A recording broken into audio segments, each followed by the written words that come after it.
नमस्ते बच्चों, आज हम लोग रैपिड का 10वां पार्ट कुत्ता, जिसके लेखक हैं हिमांशु जोशी जी, इसके अगले भाग को हम लोग करेंगे। तो यहाँ तक के पार्ट में हमने जाना लेखक जो है वो बहुत ज़्यादा परेशान है अपने घर की परेशानी को लेकर, क्योंकि उनके मोहल्ले का एक कुत्ता जो है वो उनके घर में रहता है। बच्चे उस कुत्ते को बहुत पसंद करते हैं, उसे अपने हिस्से की रोटी ही नहीं अपने हिस्से का दूध भी पिलाते हैं, जिसकी वजह से मोहल्ले वाले उन पर बहुत नाराज़ हैं, क्योंकि वो कुत्ता सारी रात भौंकता रहता है और जिसकी वजह से मोहल्ले का कोई भी व्यक्ति चैन की नींद नहीं सो पाता है। और इसी बात को लेकर लेखक के घर में भी काफ़ी झगड़ा होता है और लेखक की पत्नी जो है वो सत्याग्रह पर बैठ जाती है, वो रोती है, वो खाना नहीं खाती है, वो झगड़ा करती है लेखक से कि इस कुत्ते को कहीं भगा दो या छोड़ाओ। और लेखक की पत्नी मोहल्ले वाले को ये भी कहती है कि ये हमारा कुत्ता नहीं है, आप इसे गोली मार दीजिए या इसे कुएं में धकेल दीजिए, इसे मारिए, पीटिए, कूटिए, जो मन में आए वो कीजिए, क्योंकि ये कुत्ता हमारा नहीं है, ये फिरवा कुत्ता है। इसके बाद लेखक सोचते हैं कि क्यों ना इस कुत्ते को कहीं छोड़ के आया जाए। तो पहली बार वो उसे नारोजी नगर छोड़ाते हैं, पर उनके लौटने से पहले कुत्ता रास्ता सूंघता हुआ उनके घर पे पहुंचकर आंगन में खड़े होकर पूंछ हिला रहा था। दूसरी बार वो उसे चाणक्यपुरी छोड़ आते हैं भूल-भुलैया के रास्ते से। उनको लगता है कि ऐसे ही घुमा फिरा कर कहीं और दूर ले जाकर छोड़ के आएंगे तो कुत्ता जो है वो रास्ता पहचान नहीं पाएगा और वो दूर चला जाएगा, लेकिन ऐसा होता नहीं है। वो कुत्ता फिर से वापस चला ही आता है और मोहल्ले में जब सब लोग सोने ही वाले थे, ऐसे समय में बीच रात को चौराहे में खड़े होकर और ज़ोर से चिल्लाने लगता है और मोहल्ले के लोग उसे बहुत बुरी तरह से मारते पीटते हैं। तो वो और कर्णकटु स्वर में चित्कार करके बाकी सोए हुए लोगों को भी जगा देता है। इसके बाद उसे कमेटी वाले पकड़ने आते हैं पिंजड़े वाली गाड़ी लेकर, फिर भी वो उसे पकड़ नहीं पाते हैं और भाग जाते हैं। उसके बाद लेखक ने सोचा कि क्यों ना उसे वो एक तरकीब उनके दिमाग में आती है कि क्यों ना इसे वो ट्रेन में छोड़ाएं। तो ट्रेन में अगर वो छोड़ाएंगे तो वो वापस नहीं आ पाएगा। तो यही सोचकर वो उसे ट्रेन में भी छोड़ के आते हैं, किशनगंज जाने वाली ट्रेन में। और लेखक जो है वो अपने घर में आके ये शुभ समाचार सुनाते हैं कि मैंने कुत्ते को ट्रेन में छोड़ दिया है, अब वो कुत्ता उनको परेशान करने नहीं आएगा। और सब लोग चैन की नींद सोते हैं और उनके मोहल्ले में एकदम सन्नाटा छाया रहता है। अब आगे प्रातः पौ फटने से पूर्व सारा मोहल्ला सहसा फिर जाग उठा और जैसे ही अंधेरा हटा और उजाला आने लगा, ऐसे समय में मोहल्ले में जो है वो फिर से मोहल्ले के लोग जो बहुत ही आराम से सो रहे थे वो अब जाग गए। बाथरूम में जाने के लिए अंधियारे में आंखें मलता हुआ वह जागा ही था कि लगा उसके पाँव के नीचे की ज़मीन धंस गई है। यानी लेखक जो है वो जैसे ही अपने सो के उठने के बाद अपने कमरे से उठकर वो बाथरूम में जाने लगा तो उसको लगा कि शायद घर में कुछ नहीं है। उसके पाँव के नीचे कुछ ऐसा लगा कि ज़मीन जो है वो फटी हुई है। आंखें खुली की खुली रह गई, यानी ऐसा कुछ उन्होंने देखा कि उनकी आंखें जो है वो जैसे थी वैसे खुली की खुली ही रह गई। कमरे की सारी चीज़ें नदारद, यानी कमरे की सारी चीज़ें जो भी सामान था कमरे में वो सब कुछ गायब हो चुका था, कुछ भी दिखाई नहीं दे रहा था। टाइम पीस, ऊनी कपड़ों का संदूक, जेवर कुछ भी ना बचा था। यानी घर में ना घड़ी थी, ना ऊनी कपड़ों का बक्सा था और ना ही जेवर थे, कुछ भी नहीं था, सब कुछ गायब हो चुका था उनके घर से। देखते ही देखते बहुत से लोग एकत्रित हो गए और देखते ही देखते मोहल्ले के कुछ लोग एकत्रित हो गए मतलब इकट्ठे हो गए।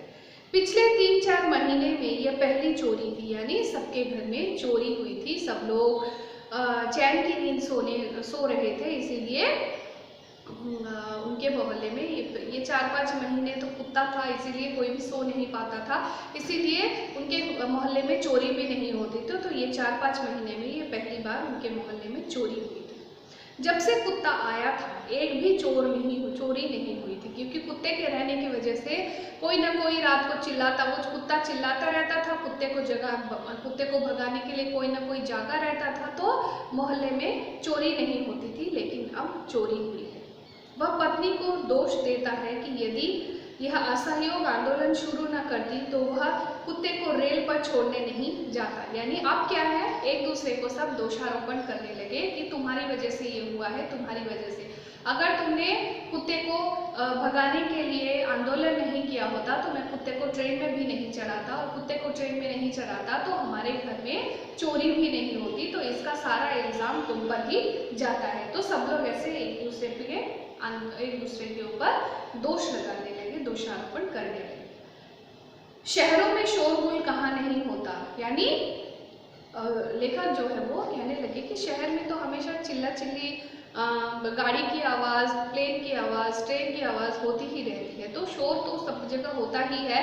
कुत्ते की आवाज़ भले इसमें कौन सी बड़ी बात थी, तो शोरगुल के लिए ये कोई बड़ी बात नहीं थी, ऐसा हो ही सकता था। पत्नी मोहल्ले वालों पर बरसती है। अब क्या है, पत्नी मोहल्ले वालों पर बरसने लगी क्योंकि मोहल्ले वाले उसे ताना देते थे, यही बात वो कहने लगी। कहती है कि इन्हीं लोगों के तानों से परेशान होकर वह झगड़ा किया करती थी। यानी वो कहने लगी कि मोहल्ले वाले मोहल्ले की औरतें जो पड़ोसनी हैं वो उनसे झगड़ा करती थी, इसीलिए लेखक की पत्नी भी लेखक से झगड़ती थी। क्या बुरा था, बच्चे खेल, अब जो है वो कुत्ता उनको बहुत ही यूजफुल लगने लगा, बहुत ही काम वाला लगने लगा। वो कहने लगे कुत्ते के, अब कितने दिनों तक कुत्ते के दुर्गुण गाते थे, अब वो कुत्ते का गुण गाने लगे कि क्या बुरा था, बच्चे खेल लेते थे, यानी बच्चे जो है वो कुत्ते के साथ खेलते थे।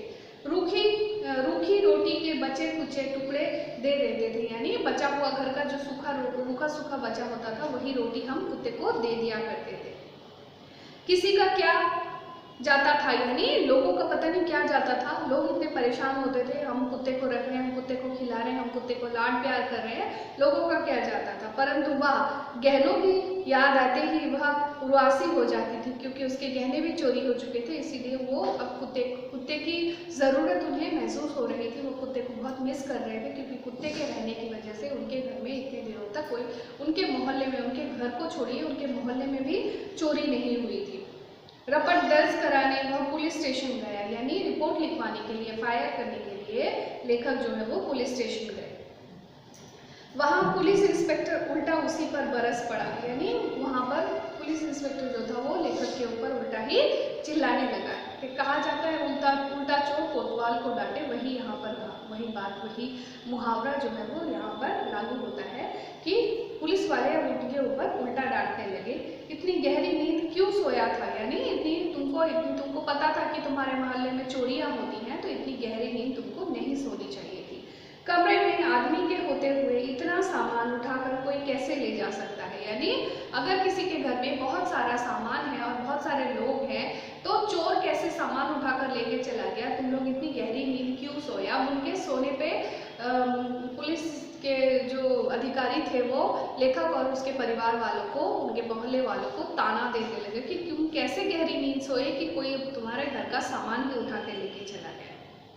फिर ऐसी चोरियां आए दिन होती रहती हैं, यानी ऐसी चोरियां हमेशा से ही होती रहती है। इतना बड़ा शहर है, 40 लाख आबादी है, ये आबादी, यानी अब वो पुलिस वाले जो है वो लेखक को कहने लगे इतना बड़ा शहर है, यहाँ पर आए दिन कहीं ना कहीं कुछ ना कुछ चोरियां होती ही रहती हैं, तुम लोग इतने आराम से वहाँ पर अपने घर में सोते कैसे हो, तुमको नींद कैसे आ जाती है, ये सारे ताने वो देने लगे, क्योंकि उनको लगता था, पुलिस वालों को लगता था कि अगर ये लोग आराम से नहीं सोते तो चोरी नहीं होती, और चोरी नहीं होती तो उनको यहाँ पर रिपोर्ट लिखवाने के लिए आना भी नहीं पड़ता। तो इसीलिए पुलिस वाले लेखक को डांटने लगे, उसको ताना देने लगे। इस व्यर्थ की जिरह और कागजी कार्यवाही से वह बुरी तरह से थक गया था, यानी ये बेकार की जो बातें हो रही थी, उनसे बहुत कुछ पूछा जा रहा था, बहुत कुछ उनसे जवाबदेही के लिए कहा जा रहा था, और बहुत सारे पेपर वर्क करने पड़ रहे थे, कागजी कार्य, क्योंकि जब हम रिपोर्ट लिखवाने जाते हैं तो हमें बहुत सारे प्रमाण देने पड़ते हैं, इन सारी चीज़ों की चोरी हुई है, ये हुआ है, वो हुआ है, तो ये सारे जो पेपर वर्क वगैरह में सारा दिन बीत गया और लेखक जो है वो बुरी तरह से थक गए। हारे हुए जुआरी की तरह वह दोपहर को घर लौटा तो देखता है कि वही कुत्ता कीचड़ में सना हुआ न जाने कब कब से आंगन में बैठा है। यानी जब वो घर वापस आया, जैसे जो हार जाते हैं उस तरह से हारे हुए व्यक्ति की तरह जब वो घर वापस आया तो उसने देखा कि उनके आंगन में वही उनका जो कुत्ता था वो कीचड़ से लथपथ होकर सना हुआ ना जाने कब से आंगन में आकर बैठा हुआ है और टुकुर टुकुर उसकी ओर देख रहा है, क्योंकि वो आया है और उसे टुकुर टुकुर करके वो देख रहा है। तो इसीलिए लेखक जो है वो सोचने लगा कि जिसकी वजह से इतना झमेला हुआ, उसके चले जाने से हमें उतना कुछ सहना पड़ा, वो वापस फिर से आ गया है और लेखक की तरफ और उसके परिवार के लोगों की तरफ टुकुर टुकुर टुकुर करके देख रहा है। तो ये पाठ हमें ये सीख देती है कि हम जिन चीज़ों को बहुत ही नगण्य मानते हैं, जिनका हमारे जीवन में कोई महत्वपूर्ण स्थान नहीं होता, वो लोग भी हमारे जीवन में कभी न कभी इतने महत्वपूर्ण बन जाते हैं कि उनकी ज़रूरत हमें हर एक जगह पर पड़ने लगती है। तो आज का पाठ यहीं तक। अपना ध्यान रखिएगा, ठीक से रहिएगा। धन्यवाद।